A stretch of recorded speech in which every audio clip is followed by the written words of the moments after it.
Hello and welcome to the first of a series that I'm calling Magic Moves March, or M&M and M.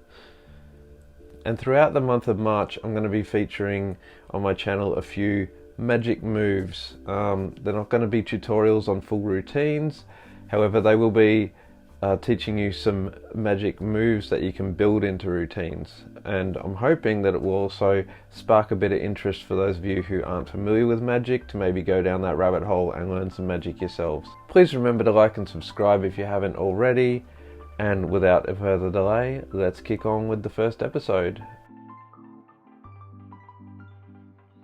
So, welcome to the first episode of this Magic Moves March series. The first move I'm going to show you is, I guess it's the first initial move for something called a Kelly bottom placement.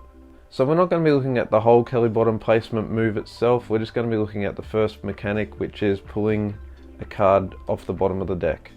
And how that's done is, I use these three fingers and I leave my pinky out of it. Some people teach it where you curl your first finger on top of the deck and you use your pinky to do the move. But I find it more comfortable just to leave my pinky out of it and use my other three fingers. So you're putting your thumb on the bottom of the deck, and it's fairly deep in, and curling your other three fingers around the top.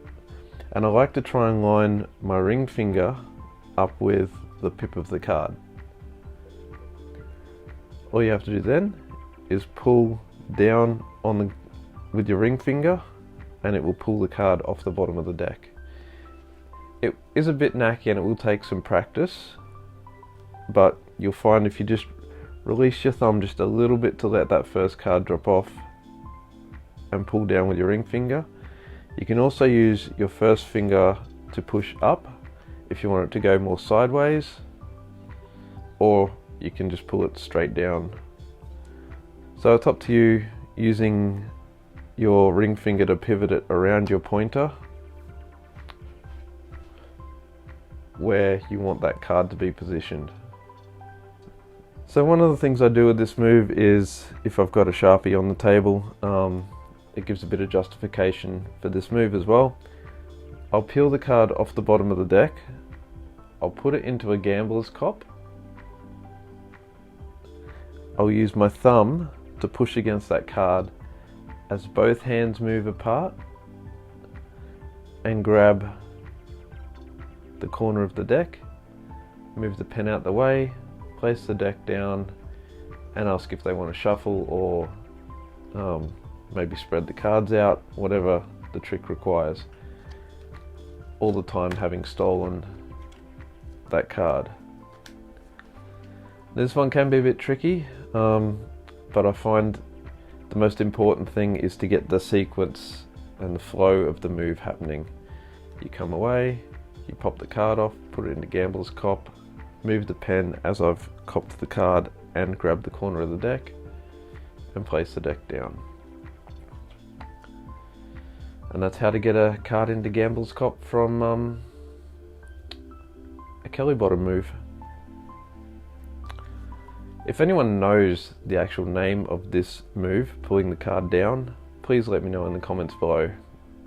So another thing that you can do with this move, sometimes I've done a card to mouth routine and I've got to this stage where I'm showing the card, and normally you've got a card that you're loading with a thumb brake at the back, and as you push forward with that card you drop the thumb brake card on top.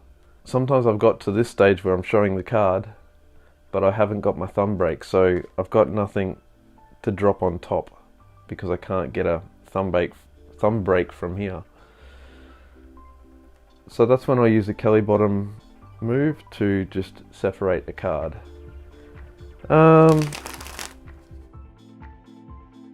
Alright, so what else can this move do? There is a Kelly bottom placement variation that Nick Suriano taught.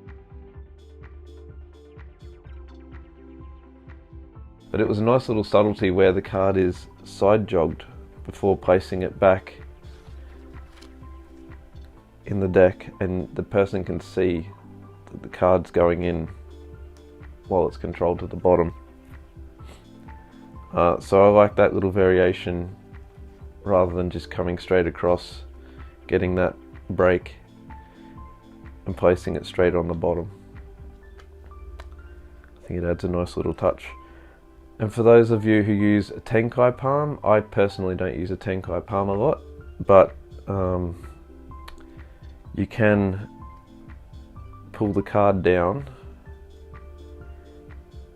and rotate the deck over your first finger as you push up with your ring finger and grip into Tenkai.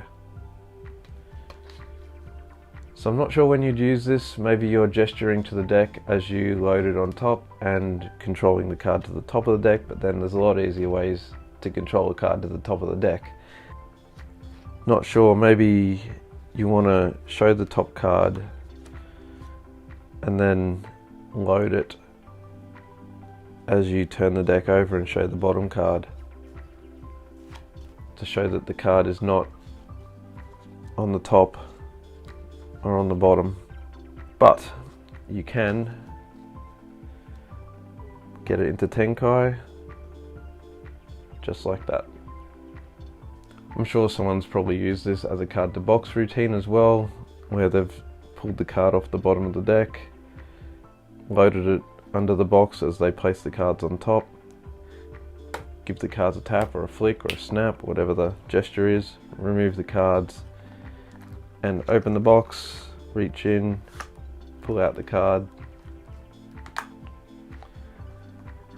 So there's another possible application for this move.